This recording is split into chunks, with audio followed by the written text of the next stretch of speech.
Mi hija me dejó encerrada en el aeropuerto sin pasaporte. Regresé a casa con una cuenta secreta de 7,2 millones. Nunca pensé que el peor día de mi vida se convertiría en mi salvación. Hoy, te voy a contar algo que nunca pensé que contaría. Y si tú, por un segundo, sientes que esto te parece familiar, solo te pido que dejes un like y te suscribas. Me va a ayudar a continuar desahogándome. El Terminal 4 del aeropuerto de Barajas hervía de actividad esa mañana de marzo.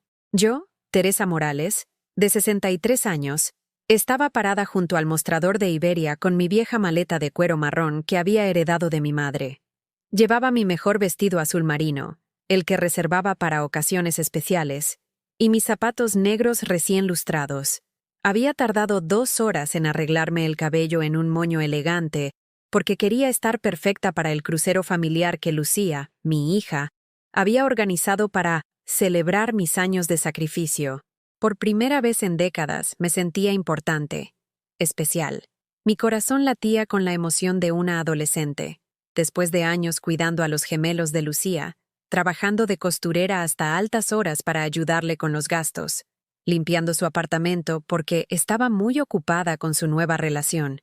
Finalmente tendríamos tiempo para nosotras, para hablar, para reconectar como madre e hija.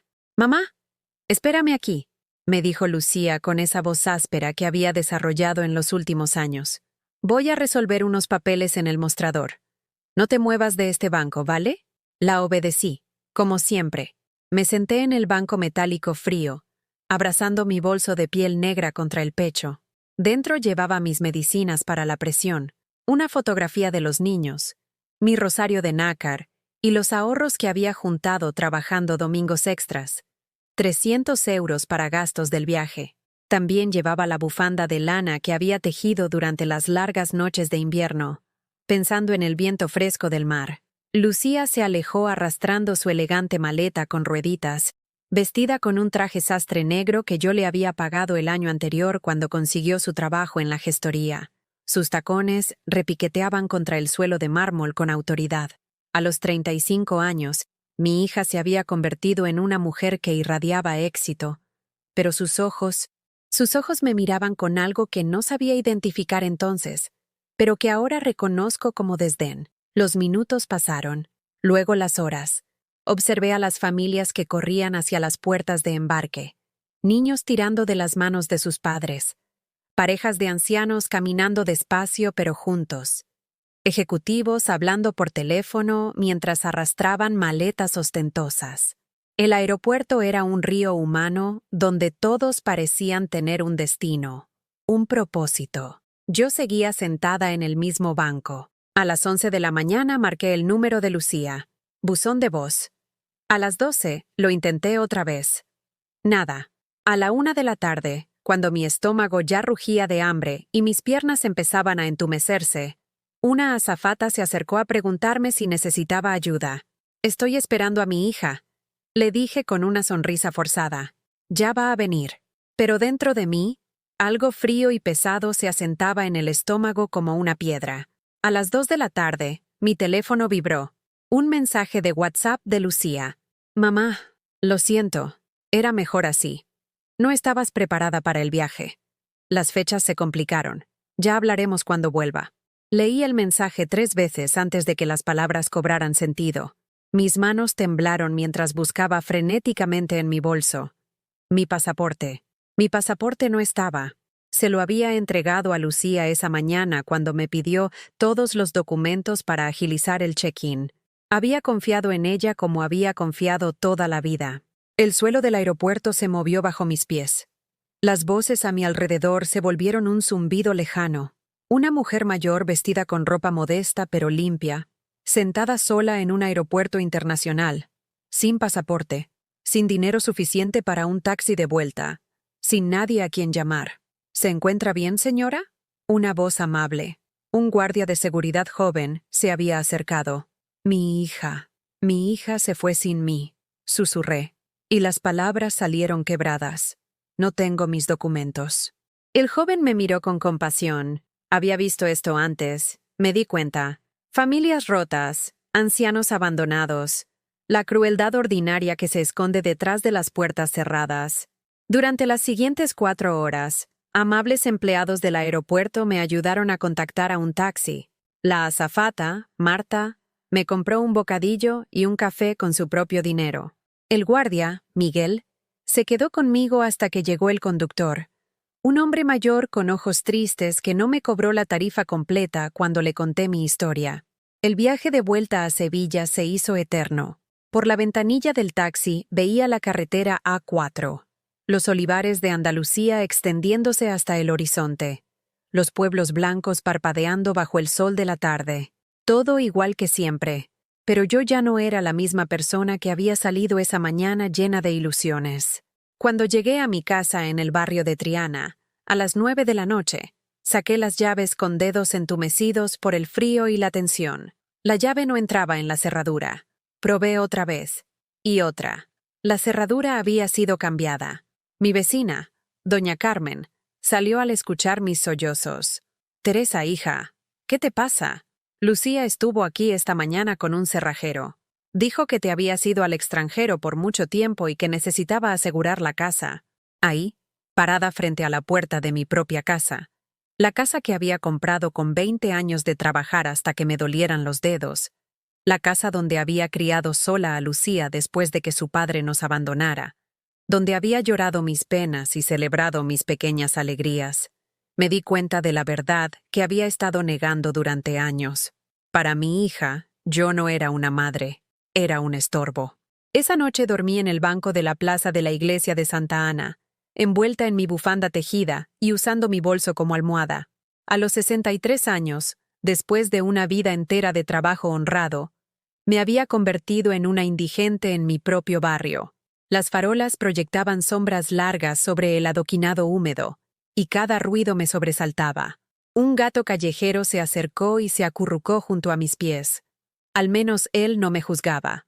Doña Carmen me despertó al amanecer con una taza de café con leche y magdalenas caseras. «Teresa, no puedes seguir aquí. Ven a casa. Al menos hasta que resolvamos esto», me dijo con los ojos llorosos. Pero yo necesitaba entender. Necesitaba recordar cómo había llegado hasta ahí. Mientras caminaba por las calles empedradas de Triana hacia el taller de costura donde había trabajado durante 2 décadas, los recuerdos se agolparon en mi mente como una película en cámara lenta.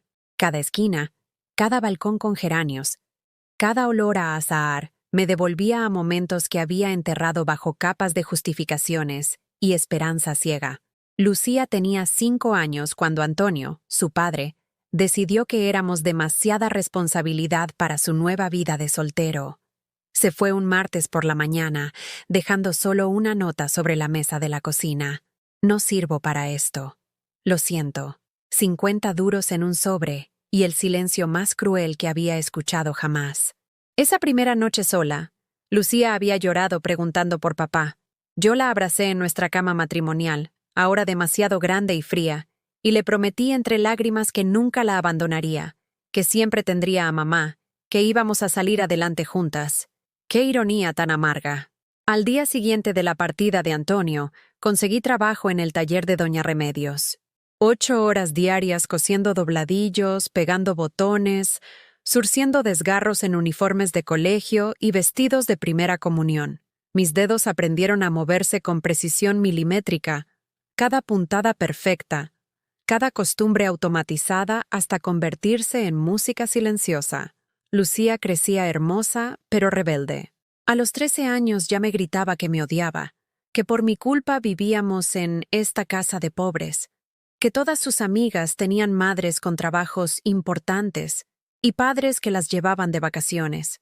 Yo cosía hasta las 2 de la madrugada para pagarle clases de inglés, de piano, de ballet. Quería darle todo lo que yo nunca había tenido. «Eres una fracasada.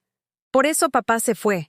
Me había gritado una tarde cuando le dije que no podía comprarle los zapatos de marca que todas sus compañeras llevaban. Esa noche lloré en silencio mientras reparaba un vestido de novia, cada lágrima cayendo sobre la seda blanca como manchas de derrota. A los 16, Lucía se avergonzaba de que fuera a buscarla al instituto. Me esperaba una calle más allá para que sus amigos no vieran mi ropa sencilla. mis manos endurecidas por las agujas, mi rostro cansado de trabajar dobles turnos. «Mamá, ¿no puedes arreglarte un poco? Pareces mayor», me decía con esa crueldad casual de los adolescentes. Pero yo seguía justificándola. «Es la edad», me decía. «Ya se le pasará». Cuando cumplió 18, Lucía anunció que se iba a Madrid a estudiar administración de empresas. Yo había ahorrado durante 3 años, guardando cada euro en una lata de galletas escondida detrás de los botes de legumbres. 4.000 euros. Todo mi dinero. Es mi futuro, mamá. Es lo mínimo que puedes hacer después de todo lo que no me has dado, me dijo mientras contaba los billetes sobre mi mesa de cocina. La universidad, el apartamento, los gastos, los caprichos. Todo lo pagué yo. Cuando se graduó, ni siquiera me invitó a la ceremonia. Es que no entenderías, mamá. Es un ambiente muy sofisticado. Lucía volvió a Sevilla convertida en una mujer elegante, con acento más refinado y ideas muy claras sobre lo que merecía de la vida. Consiguió trabajo en una gestoría del centro, se alquiló un piso en uno de los barrios nuevos y empezó a salir con hombres que conducían coches caros. Yo seguía cosiendo, ahora con los ojos cansados y las manos artríticas, pero feliz de que mi hija hubiera triunfado. A los 28 años, Lucía apareció en mi puerta una noche de lluvia. Lloraba con desesperación. «Mamá, estoy embarazada. Marcos me ha dejado. No sé qué hacer». La abracé como cuando era niña. Le preparé su chocolate caliente favorito. Le acaricié el cabello como hacía antes de que creciera y me rechazara. «Tranquila, mi niña. Aquí tienes tu casa». Siempre. Marcos había sido su gran amor. Un ejecutivo de banco casado que le había prometido divorciarse. Las promesas se evaporaron en cuanto supo del embarazo. Lucía volvió a mi pequeña casa de Triana, a mi mundo de pobres, porque no tenía más opciones. Los gemelos, Diego y Pablo, nacieron un día de abril lluvioso. Cuando los vi por primera vez, pequeños y perfectos, se me partió el corazón de amor. Eran mis nietos, mi segunda oportunidad de amar sin medida. Lucía apenas podía levantarse de la cama durante las primeras semanas. La depresión posparto la había convertido en una sombra. Yo me hice cargo de todo. Los biberones de madrugada, los pañales, las noches en vela cuando tenían fiebre, las visitas al pediatra. Trabajaba medio día en el taller y el resto del tiempo era niñera, cocinera, lavandera. Mis ahorros se evaporaron en pañales, leche de fórmula, ropa de bebé, medicinas. Pedí un préstamo para comprar 2 cunas, un cochecito doble, todo lo que necesitaban mis nietos. «Mamá, gracias. No sé qué haría sin ti», me decía Lucía entre lágrimas de agotamiento. Por primera vez en años, me sentí útil, necesaria, amada. Cuando los niños cumplieron 2 años, Lucía conoció a Roberto en una conferencia de trabajo. Era divorciado, tenía un buen sueldo y una casa en las afueras con jardín.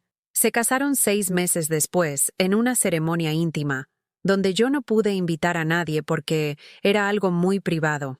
«Los niños y yo nos vamos a vivir con Roberto, mamá. Ya es hora de que hagas tu vida», me anunció mientras empacaba. «¿Y yo qué? ¿Quién va a cuidar de los pequeños cuando trabajen hasta tarde?», pregunté, sintiendo cómo se me desplomaba el mundo. «Contrataremos una niñera. Roberto dice que es mejor así». Se llevaron a mis nietos un martes gris de octubre. La casa se quedó en silencio. Las cunas vacías me miraban como bocas abiertas esperando ser llenadas. Lloré durante días enteros. Pero Lucía volvía. Siempre volvía cuando necesitaba algo. «Mamá, ¿puedes cuidar a los niños este fin de semana? Roberto y yo necesitamos tiempo a solas». «Mamá, me han despedido. ¿Podrías ayudarme con la hipoteca este mes?» «Mamá, Roberto dice que necesito espacio. ¿Podemos quedarnos contigo unas semanas?» Y yo siempre decía que sí. Siempre. Porque creía que el amor incondicional significaba no poner límites, no hacer preguntas, no decir nunca que no. Roberto se hartó de los problemas de Lucía y pidió el divorcio cuando los gemelos tenían 8 años. Ella volvió a mi casa, esta vez con 2 niños que ya no me recordaban como la abuela que los había criado, sino como la señora mayor que vivía en una casa pequeña y anticuada. Durante 5 años más, viví para ellos. Llevaba a los niños al colegio, los recogía, les hacía la merienda, supervisaba los deberes mientras Lucía buscaba trabajo o se formaba en cursos que nunca terminaba. Trabajé hasta los 60 años, con las manos ya deformadas por la artritis, para mantener a 4 personas. Lucía encontraba siempre excusas para no contribuir económicamente. Mamá, ya sabes que apenas gano nada en la oficina. Además, tú tienes tu pensión, mi pensión. 600 euros al mes después de 40 años de trabajo. 600 euros que se iban en comida, ropa para los niños, gastos del colegio, facturas de luz, agua, teléfono. El día que cumplí 60 años, Lucía se olvidó completamente. Llegó tarde a casa, sin disculparse, y cuando le recordé que era mi cumpleaños, solo dijo: «Ay, mamá, perdona. He tenido un día terrible. Ya lo celebraremos otro día». Nunca lo celebramos. Pero yo seguía esperando. Seguía creyendo que algún día Lucía despertaría y vería todo lo que había hecho por ella. Que me diría las palabras que llevaba décadas esperando. «Gracias, mamá. Te amo». Ahora, caminando por las calles de mi barrio como una extraña en su propia tierra, me preguntaba cuándo había dejado de ser una madre para convertirme en una esclava que pagaba por el privilegio de ser maltratada. Los días siguientes al abandono en el aeropuerto se difuminaron en una niebla de humillación y dolor sordo. Doña Carmen me había acogido en su sofá, pero yo me sentía como un mueble roto que alguien guarda en el trastero por lástima. Durante las primeras noches, me despertaba creyendo que todo había sido una pesadilla horrible, hasta que la realidad me golpeaba como un puño helado. Mi propia hija me había traicionado de la manera más cruel imaginable. El teléfono no sonaba. Lucía no llamaba para explicarse, para disculparse, ni siquiera para insultarme. El silencio era peor que cualquier grito. Era como si hubiera muerto para ella. Una mañana, mientras doña Carmen preparaba su tortilla de patatas, recibí una llamada que me devolvió a la realidad con brutalidad quirúrgica. «Señora Teresa Morales, soy Javier Ruiz, del bufete jurídico Mendoza y Asociados. Llamo en representación de su hija, Lucía Morales Herrera». Mi corazón se aceleró. ¿Habría recapacitado Lucía? ¿Vendría a buscarme? «Señora, me ha solicitado que le informe que va a proceder con la venta de la propiedad ubicada en la calle Betis número 47. Como usted no figura como propietaria en el registro, debe desalojar el inmueble en un plazo de 15 días. Las palabras se clavaron en mi cerebro como cuchillos. Mi casa. La casa que había comprado con mis propias manos, ladrillo a ladrillo, trabajando 16 horas diarias durante años.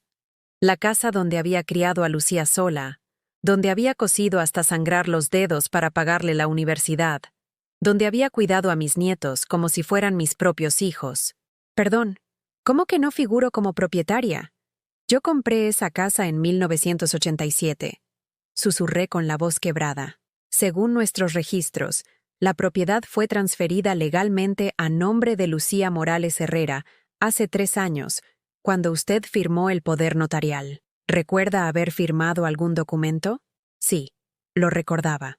Lucía había llegado con papeles, diciendo que era para agilizar trámites burocráticos relacionados con una herencia inexistente de una tía lejana. Me había explicado con paciencia condescendiente, como si fuera una niña tonta, que era mejor poner la casa a su nombre para evitar problemas con Hacienda cuando yo muriera. «Es papeleo, mamá, para protegerte, para que no tengas problemas». Y yo había firmado. Ciega de confianza, firmé mi propia sentencia de muerte. «Señora, ¿se encuentra ahí?». La voz del abogado me devolvió al presente. «Sí, estoy aquí. Lamento mucho la situación. Si necesita asesoramiento legal, puedo recomendarle a algunos colegas que trabajen con honorarios reducidos». Colgué el teléfono con las manos temblorosas. Doña Carmen, que había escuchado toda la conversación desde la cocina, se acercó secándose las manos en el delantal. «Teresa, hija mía, esa niña no tiene alma». Esa tarde, armándome de valor, marqué el número de Lucía por primera vez desde el aeropuerto. Después de 5 tonos, contestó con voz fría y profesional. «Sí, Lucía, soy Soy mamá. Un silencio largo, como si estuviera decidiendo si colgar. ¿Qué quieres? Hija, necesito que hablemos. Sobre la casa. Sobre lo que pasó en el aeropuerto. No entiendo. Mamá. Era necesario.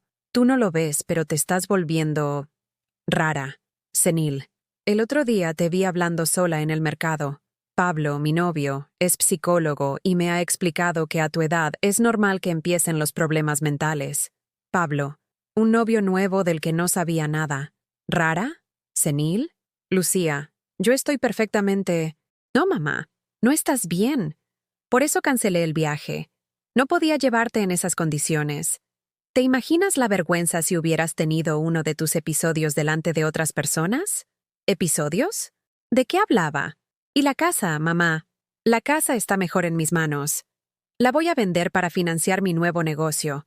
Pablo tiene contactos importantes. Vamos a abrir una consultoría. Es una oportunidad única. Pero Lucía, esa casa es mi vida entera. Trabajé 40 años para pagarla. Es todo lo que tengo. Ay, mamá, no seas tan dramática. Puedes quedarte en una residencia. Hay unas muy buenas, con personal especializado para personas con tus problemas. La palabra residencia sonó como una lápida cayendo sobre mi tumba. ¿Problemas? ¿Qué problemas, Lucía?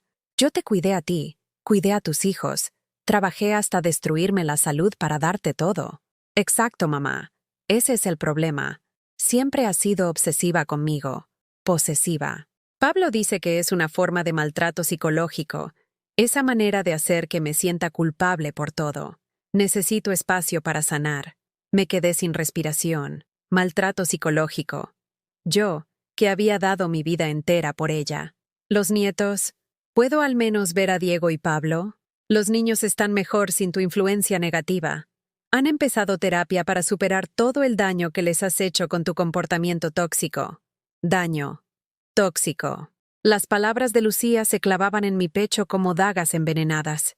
Lucía, por favor. Mamá, tengo que colgar. Pablo y yo tenemos una cena importante. Ah, y antes de que se me olvide, he cambiado las cerraduras por seguridad. Si intentas entrar en la casa, llamaré a la policía. El teléfono se quedó mudo en mi mano. Esa noche, mientras doña Carmen roncaba suavemente en su dormitorio, yo permanecí despierta en el sofá mirando las vigas del techo. Cada palabra de Lucía resonaba en mi cabeza como un eco malévolo. ¿Sería verdad? ¿Estaría realmente perdiendo la razón? ¿Había sido una madre tóxica sin saberlo? Repasé cada momento, cada sacrificio, cada noche sin dormir cuidando a sus hijos enfermos. Recordé las veces que había trabajado con 40 de fiebre para no perder el jornal que pagaría sus caprichos. Las ocasiones en que había comido solo pan para que ella pudiera tener carne en su plato. No, no estaba loca. Sabía exactamente lo que había pasado. Al día siguiente, algo se rompió dentro de mí cuando fui a recoger mis pertenencias personales de la casa. Lucía había dejado una caja de cartón en el portal, como si fuera basura que alguien saca a la calle. Dentro estaban mi álbum de fotos, mi máquina de coser portátil, algo de ropa y mis medicinas. En el fondo de la caja encontré una nota escrita con la letra elegante de Lucía. Mamá, he donado el resto de tus cosas a Cáritas. Pensé que era lo más apropiado. Espero que encuentres la ayuda profesional que necesitas. Lucía. Ni siquiera había firmado con tu hija o con cariño. Solo Lucía, como si fuera una desconocida. Doña Carmen me encontró llorando en silencio sobre esa caja patética. Teresa. Esa niña no merece ni una lágrima más. Pero las lágrimas siguieron cayendo. No por la casa, ni por las cosas materiales. Lloraba por los 40 años de amor incondicional que se habían evaporado como humo. Por la madre que había sido y que aparentemente nunca había existido en la mente de mi hija. Por los nietos que ahora me veían como una extraña peligrosa. Esa noche, por primera vez en mi vida, me pregunté si Lucía tenía razón sobre algo. Si realmente había algo malo en mí, si había algo intrínsecamente defectuoso en una mujer que había dado todo y había recibido solo desprecio a cambio. Abrí mi álbum de fotos con manos temblorosas. Ahí estaba Lucía bebé, sonriéndome con esas encías sin dientes. Lucía en su primer día de colegio, agarrada a mi mano con fuerza.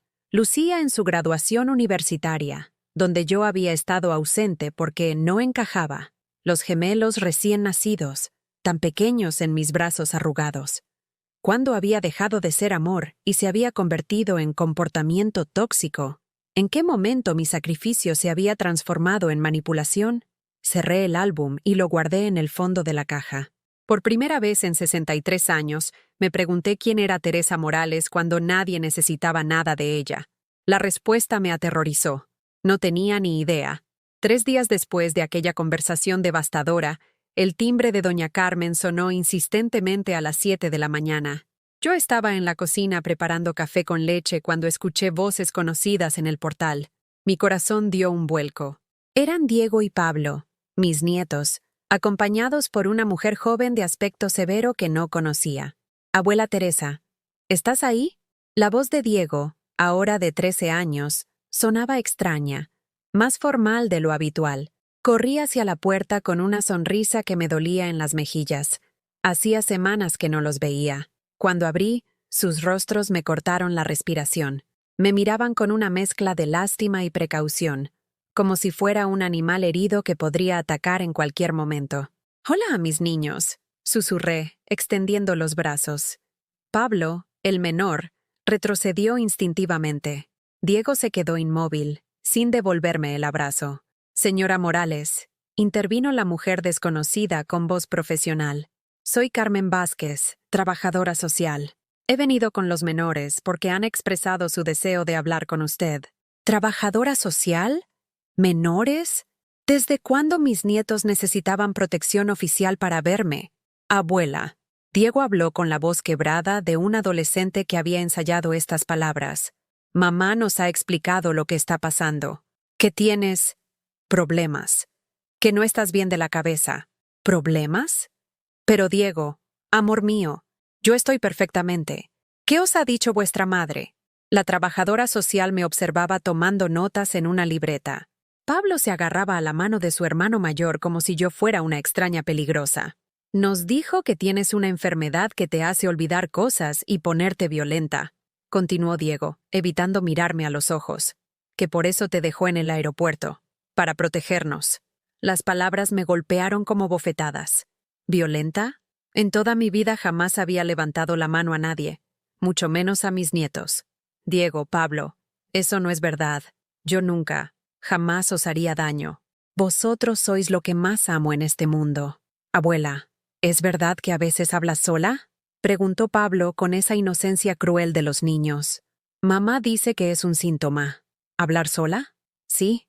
A veces murmuraba mientras cosía o cocinaba, como hacen millones de personas mayores en todo el mundo, como hacía mi propia madre. Pero Lucía había convertido esa normalidad en evidencia de locura. A veces uno habla mientras hace las tareas, cariño, como cuando tú cantas mientras juegas a los videojuegos. No significa que esté enferma. La trabajadora social intervino. Señora Morales, entiendo que esta situación es difícil, pero los menores han manifestado sentirse incómodos con algunos de sus comportamientos.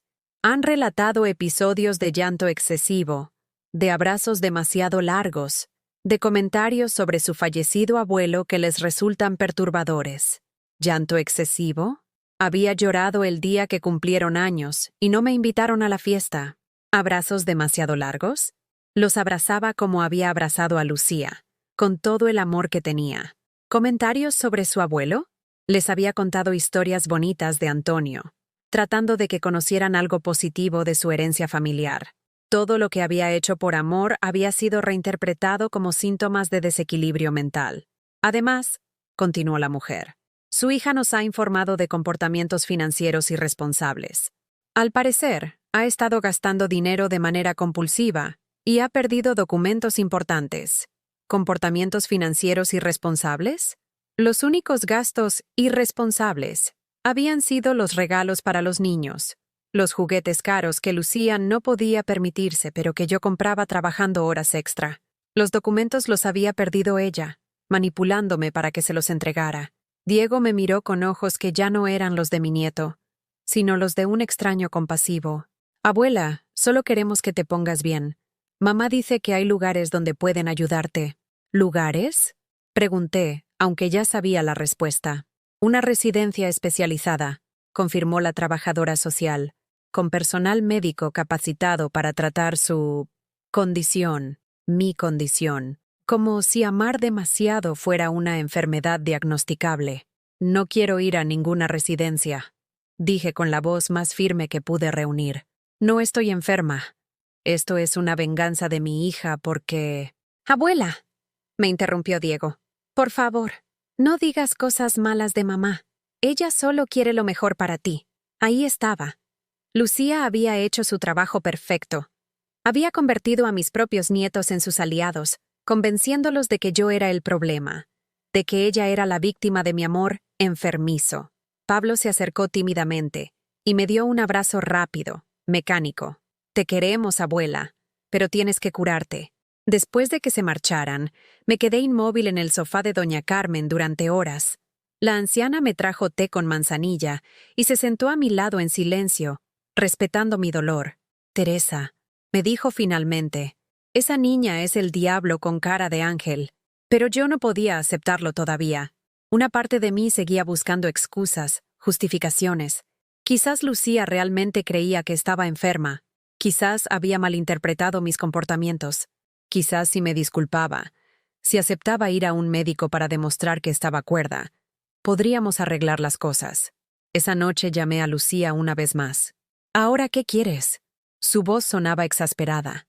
Lucía, hija, he pensado mucho. Si tú crees que necesito ayuda médica, estoy dispuesta a ir. Pero por favor, no me alejes de los niños.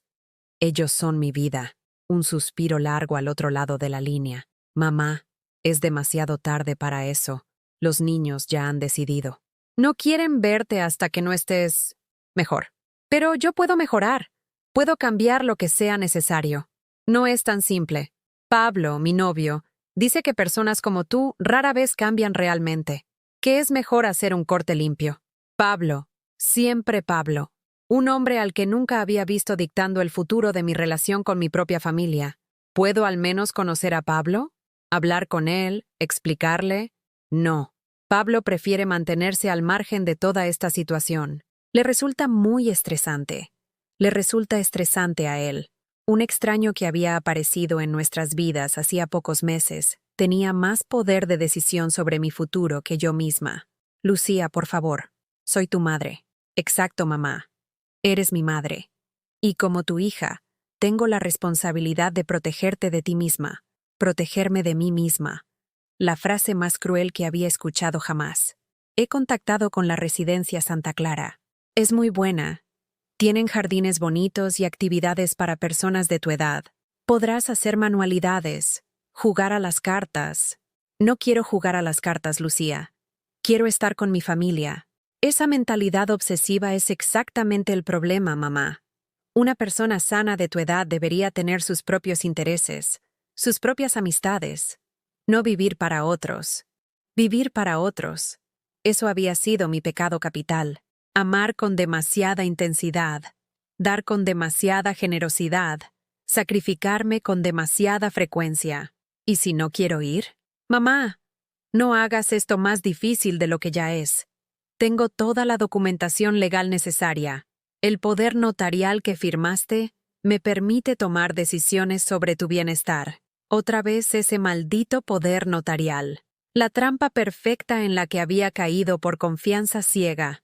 Mañana vendrá una ambulancia a recogerte. Ya está todo arreglado. ¿Una ambulancia? Como si fuera una enferma mental de verdad. Es protocolo, mamá.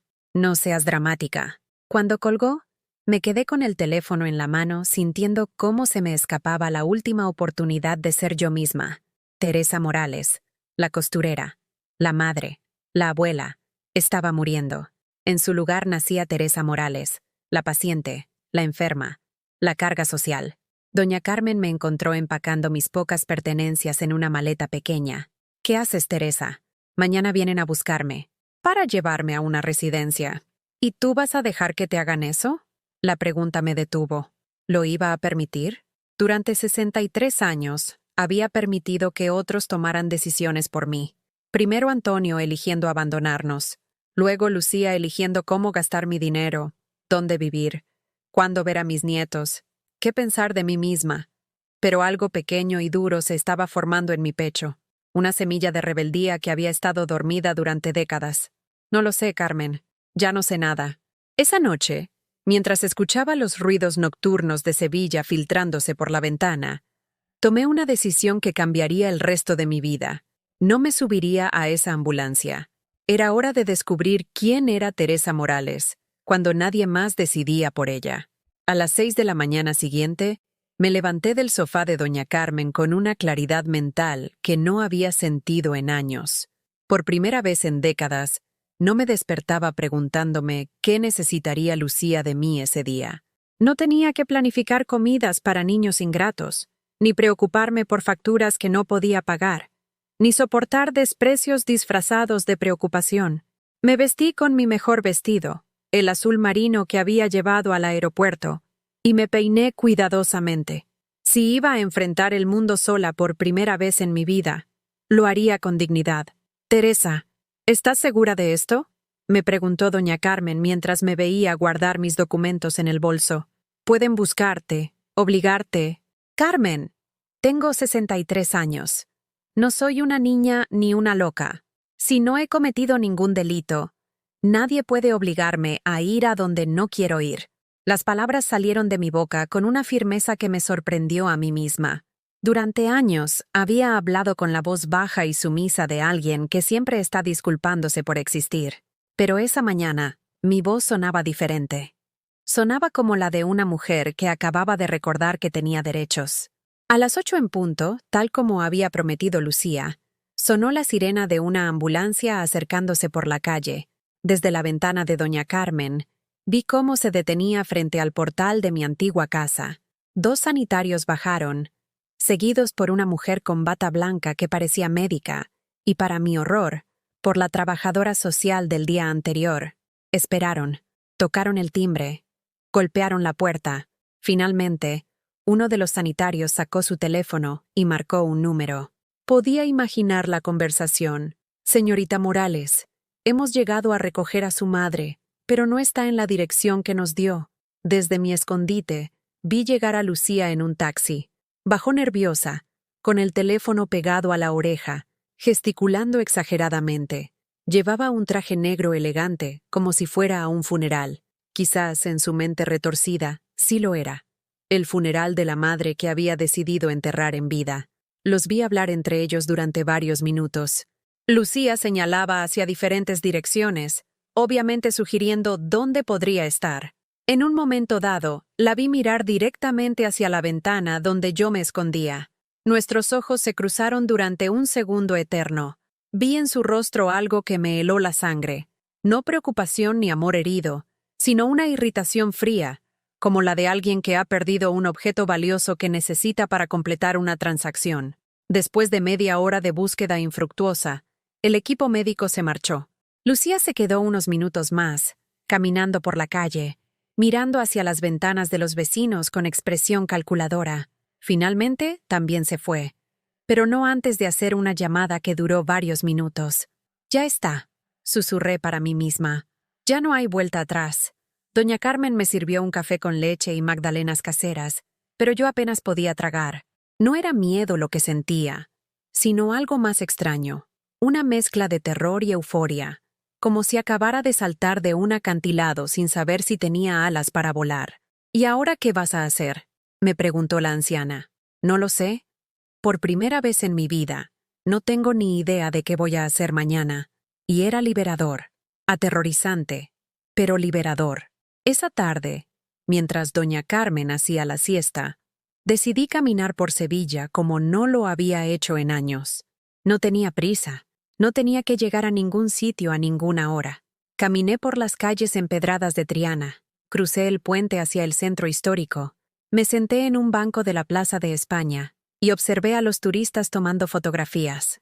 Una pareja de japoneses me pidió que les hiciera una foto. Mientras enfocaba la cámara, ellos se abrazaban sonrientes y algo en mi pecho se desgarró. ¿Cuándo había sido la última vez que alguien había querido aparecer en una fotografía conmigo, ¿Cuándo había sido la última vez que alguien me había abrazado de verdad? No por obligación o lástima. Les devolví la cámara y ellos me agradecieron en un español entrecortado. La mujer me ofreció caramelos de su país y me preguntó si tenía hijos. Sí, respondí automáticamente. Una hija. ¿Vive aquí en Sevilla?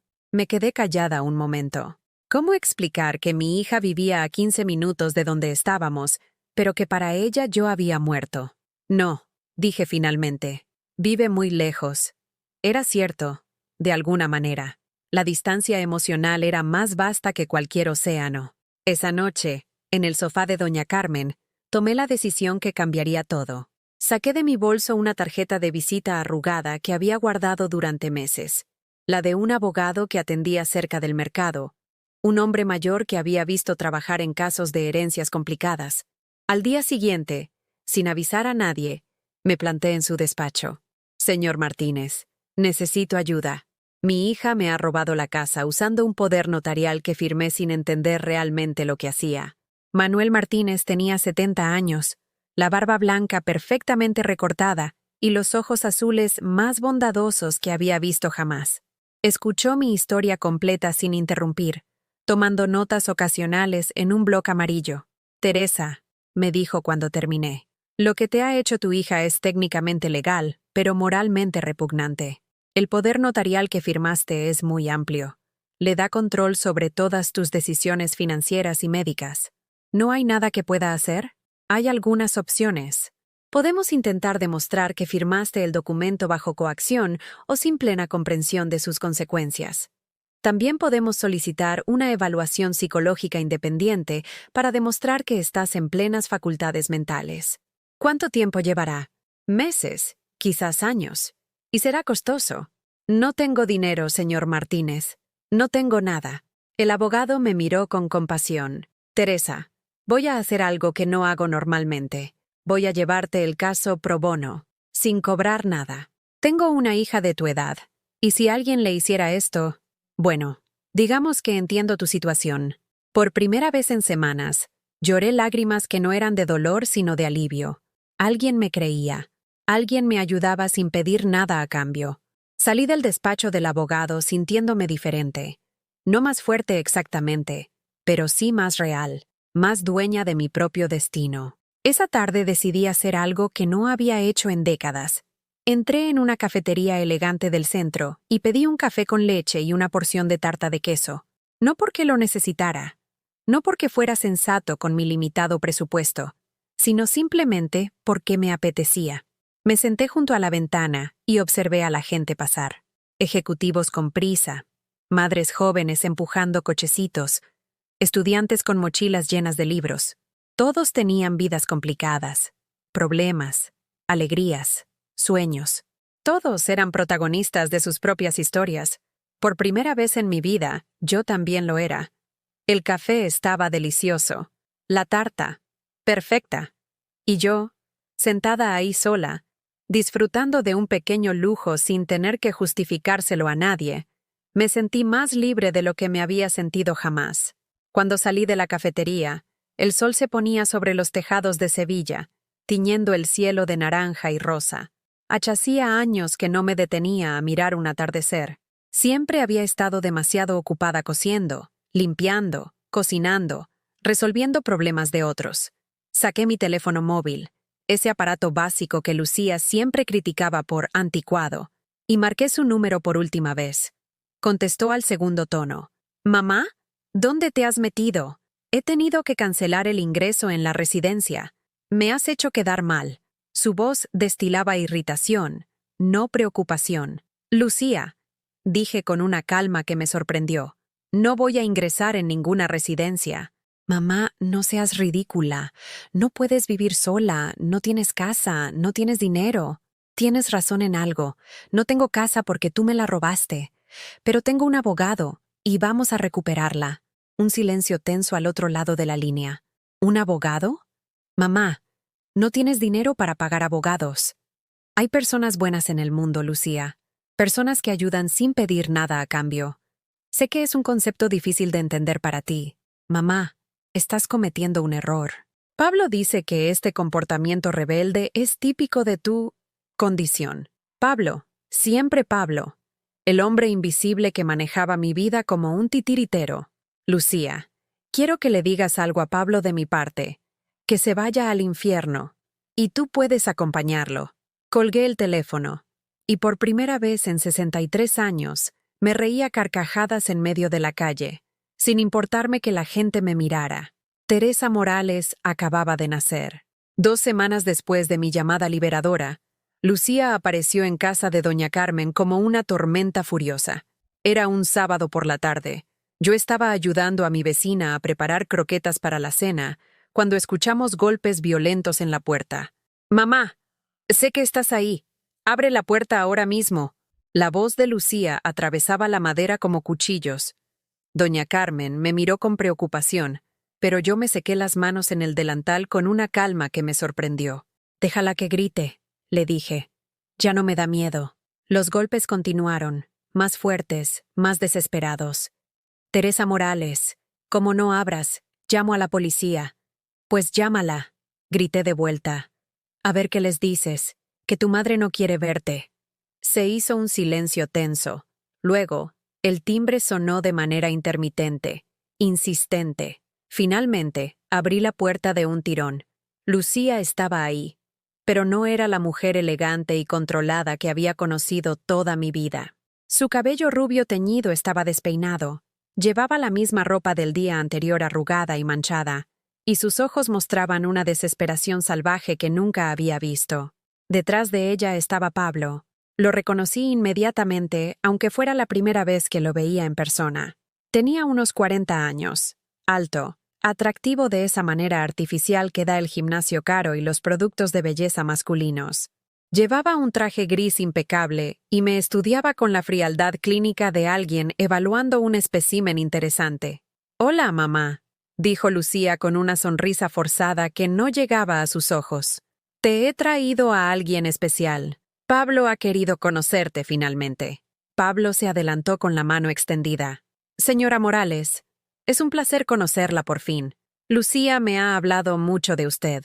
Su voz era suave, educada, pero había algo en sus ojos que me erizó la piel. Una evaluación constante, como si estuviera calculando mi valor de mercado. «Imagino lo que te ha contado», respondí sin estrecharle la mano. «Que estoy loca, que soy un estorbo, que hay que encerrarme». La sonrisa de Pablo no vaciló. «En absoluto. Lucía está muy preocupada por su bienestar. Por eso estamos aquí. ¿Podemos pasar?», intervino Lucía. «Hay cosas importantes de las que tenemos que hablar». Doña Carmen apareció detrás de mí como un pequeño ejército de apoyo. «Esta es mi casa», dijo con voz firme, «y Teresa es mi invitada. Si quieren hablar con ella, será aquí, en el salón, y con la puerta abierta». Nos sentamos en el pequeño salón de doña Carmen, con su colección de santos en las repisas y el olor a cera de abeja que impregnaba los muebles antiguos. Lucía y Pablo ocuparon el sofá. Yo me senté en el sillón de orejas que era el favorito de mi anfitriona. «Mamá», empezó Lucía con esa voz melosa que usaba cuando quería algo. «Hemos venido porque te extrañamos mucho. Los niños preguntan por ti constantemente». Era mentira, y lo sabía, pero una parte pequeña y herida de mi corazón se aferró a esa posibilidad. «¿De verdad preguntan por mí?». «Por supuesto», intervino Pablo. «De hecho, nos han pedido que te invitemos a cenar mañana. Una reunión familiar para aclarar malentendidos». ¿Malentendidos? ¿Así llamaban ahora al abandono, al robo, a la humillación? «No fueron malentendidos», dije claramente. «Lucía me abandonó en un aeropuerto sin documentos. Me robó la casa y quiso encerrarme en una residencia. Eso no son malentendidos. Son delitos». La máscara de Pablo se deslizó apenas un segundo, dejando ver algo frío y calculador. «Señora Morales, entiendo que se sienta molesta, pero Lucía actuó pensando en su seguridad. Sus episodios eran cada vez más frecuentes». «¿Qué episodios? Descríbeme uno solo». Pablo miró a Lucía buscando apoyo. Ella se removió incómoda en el sofá. «Mamá, el otro día te vi en el mercado hablando sola. Le contabas cosas a una foto de papá. Llevaba la foto en el bolso y la saqué por un momento. A veces le hablo, sí, como le habla la gente a las tumbas de sus seres queridos. ¿Eso es locura? Señora Morales. Pablo adoptó su tono más profesional. Como psicólogo, puedo asegurarle que hay patrones de comportamiento que... ¿Eres psicólogo? Lo interrumpí. ¿Dónde estudiaste? ¿Dónde trabajas? ¿Tienes consulta? La pregunta lo desconcertó. Tartamudeó algo sobre estudios en el extranjero, trabajo freelance, terapias online. Ajá, un psicólogo sin título, sin consulta, sin pacientes reales, pero con suficiente autoridad para diagnosticar locura a distancia. Lucía se puso de pie abruptamente. Basta, mamá. Siempre haces lo mismo. Atacas a las personas que me importan. No ataco a nadie. Solo hago preguntas que cualquier persona cuerda haría. Ahí está, gritó Lucía señalándome. Esa agresividad, esa paranoia. ¿No lo ves, Pablo? Pablo asintió con expresión grave. Es típico del deterioro cognitivo, la hostilidad hacia figuras de autoridad, la negación de la realidad. ¿Autoridad? Me levanté también. Tú no eres ninguna autoridad en mi vida. Eres un extraño que apareció hace unos meses y ahora pretende decidir mi destino. Mamá, Pablo me ama. Vamos a casarnos. Él va a ser parte de nuestra familia. ¿Nuestra familia? ¿Qué familia, Lucía? Tú me echaste de tu vida. Me robaste la casa, me alejaste de mis nietos. Trataste de encerrarme. ¿De qué familia hablas? Pablo se acercó a mí con las manos extendidas en un gesto que pretendía ser tranquilizador. Señora Morales, entiendo su confusión, pero tiene que comprender que Lucía solo quiere lo mejor para usted. Hemos encontrado una residencia excelente, con jardines, actividades. Ya te dije que no voy a ninguna residencia. No es una decisión que pueda tomar sola, dijo Pablo con una sonrisa condescendiente. Lucía tiene poder legal para... Ese poder se va a anular. Lo interrumpí. Tengo abogado. Por primera vez desde que llegaron, vi miedo real en los ojos de Lucía. ¿Abogado? Mamá, no tienes dinero para abogados. Hay gente buena en el mundo, hija. Gente que ayuda sin pedir nada a cambio. Pablo y Lucía intercambiaron una mirada rápida, tensa. Mira, mamá. Lucía cambió de táctica. Entiendo que estés enfadada. Quizás no manejé bien la situación del aeropuerto, pero ya está hecho. Ahora tenemos que pensar en el futuro. ¿Mi futuro o el vuestro? Los dos van unidos. Intervino Pablo. Lucía necesita tranquilidad para desarrollar su nuevo proyecto empresarial. No puede estar constantemente preocupada por mí. Dilo claro. Su madre es un estorbo para sus planes. Nadie ha dicho eso, protestó Lucía débilmente. No hace falta decirlo. Se ve en cada gesto, en cada palabra. Me dirigí hacia la ventana y descorrí las cortinas. El sol de la tarde iluminaba la calle empedrada donde había crecido, donde había sido feliz antes de convertirme en esclava de las necesidades ajenas. ¿Sabéis qué he descubierto estas semanas? Les dije sin darme la vuelta, que soy más fuerte de lo que creía, que puedo vivir sola, tomar mis propias decisiones, ser feliz sin depender de nadie. Mamá, eso no es realista a tu edad, dijo Lucía con desesperación creciente.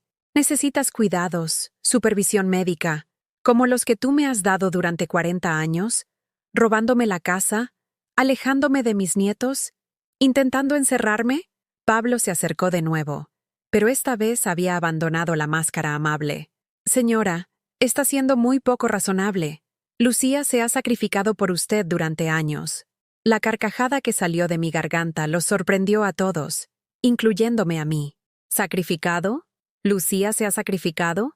Hijo, creo que tienes la historia al revés. Me volví hacia ellos con una claridad que brillaba como cristal. Se acabó.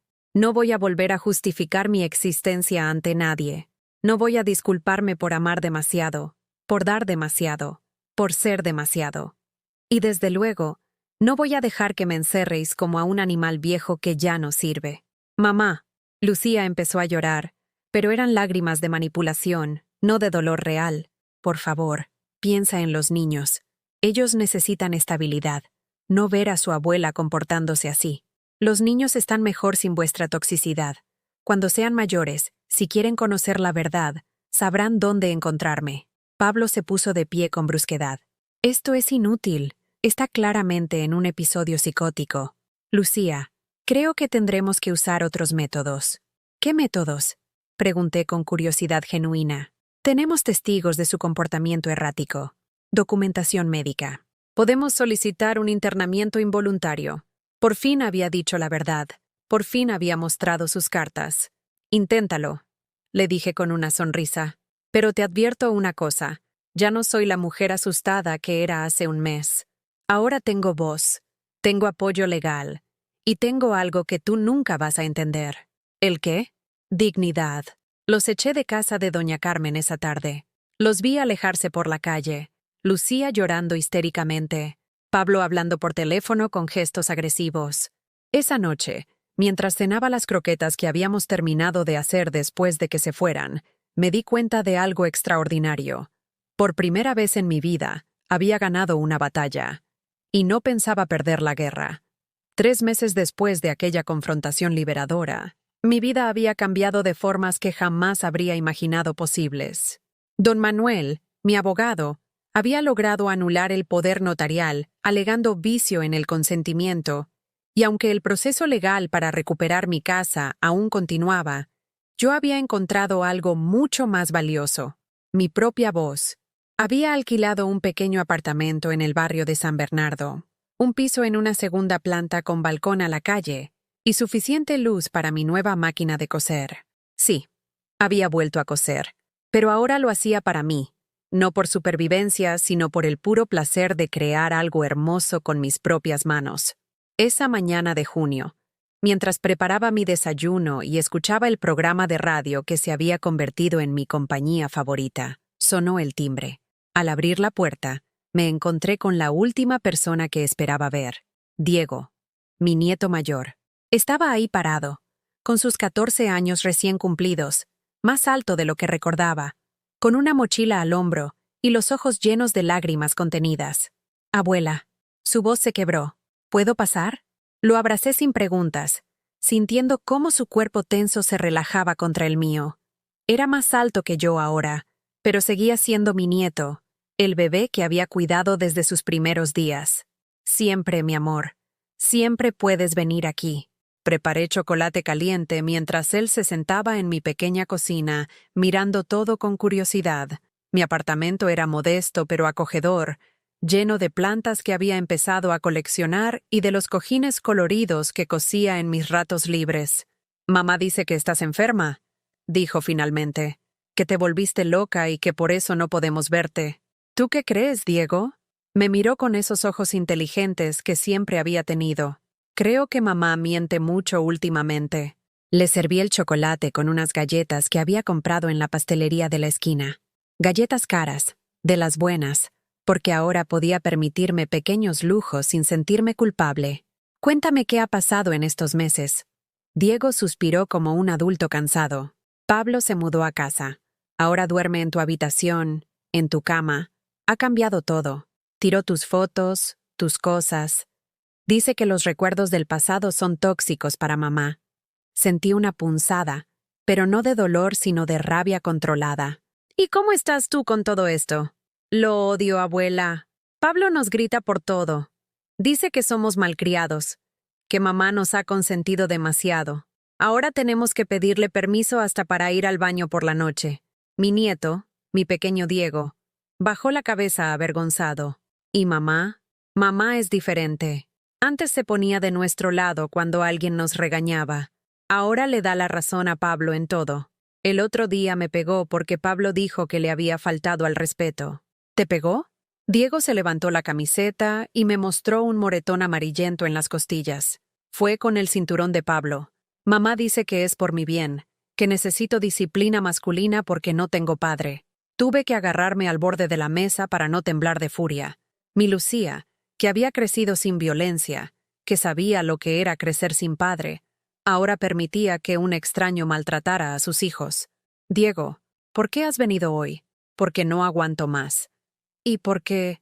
Dudó. «Porque encontré algo». Sacó de su mochila un teléfono móvil que reconocí inmediatamente. Era el de Lucía.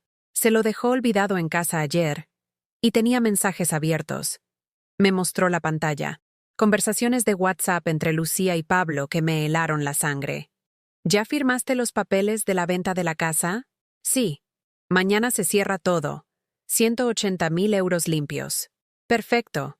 Con eso y la herencia de mi exmujer, podemos irnos a Costa Rica como planeamos. ¿Y los niños? Los internamos en un colegio. Problema resuelto. ¿Y si mi madre hace problemas con lo legal? ¿Una mujer de su edad, con antecedentes psiquiátricos que vamos a crear? Nadie le va a creer. Había más mensajes, peores.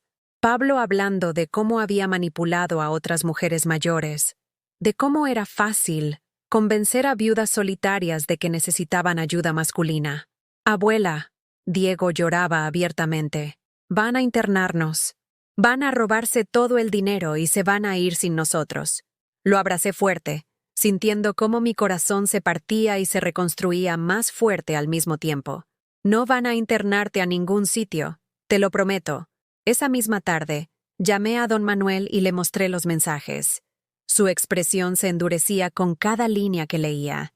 Teresa, esto es oro puro. Tenemos prueba documental de fraude, conspiración y negligencia infantil. Con esto no solo recuperas tu casa, sino que puedes solicitar la custodia temporal de los niños. Custodia. A mi edad, tienes 63 años, no 90, y estás en plenas facultades. Además, el juez preferirá siempre un familiar competente antes que el sistema de protección de menores. 2 días después, mientras Lucía y Pablo creían que todo iba según su plan, la policía llegó a mi antigua casa con una orden de registro. Encontraron documentos falsificados, contratos de venta fraudulentos y, lo más importante, un historial en el ordenador de Pablo donde había buscado cómo simular demencia senil y residencias baratas para ancianos problemáticos. La detención fue rápida y silenciosa. Los vecinos salieron a sus balcones cuando vieron los coches policiales, pero yo no estaba allí para ver la humillación de Lucía. Estaba en casa, preparando las habitaciones para Diego y Pablo, mi otro nieto. Esa noche, cuando mis nietos durmieron por primera vez en meses sin miedo, me senté en mi balcón con una copa de vino tinto, un lujo que me había prohibido durante décadas por considerarlo innecesario. El vino sabía a libertad. Don Manuel me había explicado el proceso. Lucía enfrentaba cargos por fraude y negligencia infantil. Pablo, con varios casos similares en su historial que la policía había descubierto, estaría en prisión varios años. La casa volvería a mi nombre, y yo tendría custodia temporal de los niños hasta que Lucía demostrara ser una madre competente. ¿Y si ella cambia? ¿Si se rehabilita? Le había preguntado. Teresa, esa será su elección, pero ya no será tu problema resolverlo por ella. Durante las siguientes semanas, descubrí la alegría de criar niños sin el peso de la manipulación y el chantaje emocional. Diego y Pablo eran niños normales cuando no vivían en un ambiente tóxico. Hacían travesuras, discutían entre ellos, pedían dinero para chucherías, se quejaban de las tareas domésticas. Era maravilloso. Un día, Pablo el pequeño me preguntó mientras hacíamos los deberes. Abuela, ¿por qué mamá se portaba tan mal contigo? Era una pregunta que me había hecho 1000 veces. ¿Cómo explicar a un niño de 11 años la complejidad del abuso emocional, la codicia, la manipulación? A veces las personas se pierden, cariño. Toman decisiones malas que los alejan de lo que realmente importa. ¿Como nosotros? Como la familia, como el amor verdadero. ¿Crees que mamá se va a encontrar otra vez? Miré a mi nieto, con sus ojos llenos de esperanza herida, y le di la única respuesta honesta que tenía. No lo sé, Pablo, pero nosotros vamos a estar bien sin importar lo que ella decida. Y era verdad. Por primera vez en mi vida, estaba completa sin necesidad de que nadie más me validara, me necesitara o me amara de vuelta. Esa noche, después de acostar a los niños, me miré en el espejo del baño. La mujer que me devolvía la mirada tenía el cabello más blanco, las arrugas más marcadas. Pero los ojos brillaban con una luz que no había visto en décadas. Era la mirada de alguien que se había salvado a sí misma. Me puse el camisón de seda que me había comprado la semana anterior, otro pequeño lujo que antes habría considerado vanidad imperdonable, y me acosté en mi propia cama, en mi propia casa recuperada, rodeada del silencio tranquilo de una vida finalmente en paz. Por primera vez en 63 años, era completamente libre, y era hermoso. 6 meses después de recuperar mi casa y mi vida, me despierto cada mañana con una sensación que tardé 63 años en reconocer. La paz de saber que el día que comienza me pertenece completamente. Es una mañana de diciembre en Sevilla, de esas que huelen a azahar y café recién hecho. Diego y Pablo han salido temprano al instituto. Sí, ahora van caminando solos, porque a diferencia de su madre, yo confío en que son capaces de cuidarse. La casa está en silencio, pero es un silencio diferente al que conocí durante tantos años. No es el vacío de quien espera que otros llenen su existencia, sino la plenitud de quien ha aprendido a ser su propia compañía. Preparo mi desayuno favorito: tostadas con tomate, aceite de oliva virgen extra y una pizca de sal gorda. Un desayuno simple, pero perfecto, que como durante décadas sin disfrutarlo, realmente porque siempre estaba pensando en lo que necesitaban los demás. Ahora saboreo cada bocado como si fuera el primero. Mientras desayuno, reviso la cuenta bancaria en mi teléfono móvil nuevo. Don Manuel me enseñó a usar la aplicación del banco, y aún me sorprende ver esa cifra: 7,2 millones de euros. La herencia de don Ernesto, el anciano al que cuidé hace 23 años, cuando trabajaba limpiando casas por las tardes después del taller de costura. La carta que encontré entre mis papeles viejos explicaba todo. Don Ernesto había muerto sin familia, y en su testamento había dejado claro que yo era la única persona que lo había tratado con verdadero cariño en sus últimos años. Teresa Morales, decía la carta escrita con su letra temblorosa, fue la única que me vio como ser humano, no como una carga. Le dejo esto porque sé que lo usará mejor que yo. El dinero había estado esperándome durante más de 2 décadas, creciendo con intereses e inversiones gestionadas por el banco, mientras yo trabajaba hasta destrozarme las manos creyendo que era pobre. La ironía es tan amarga como dulce. Lucía me robó la casa creyendo que era todo lo que yo tenía de valor, sin saber que había millones esperándome en una cuenta que ni siquiera sabía que existía. Había tratado de estafarme por centavos mientras yo era millonaria. Termino el desayuno y me dirijo a mi despacho casero, la habitación que antes era el dormitorio de Lucía y que ahora he convertido en mi santuario personal.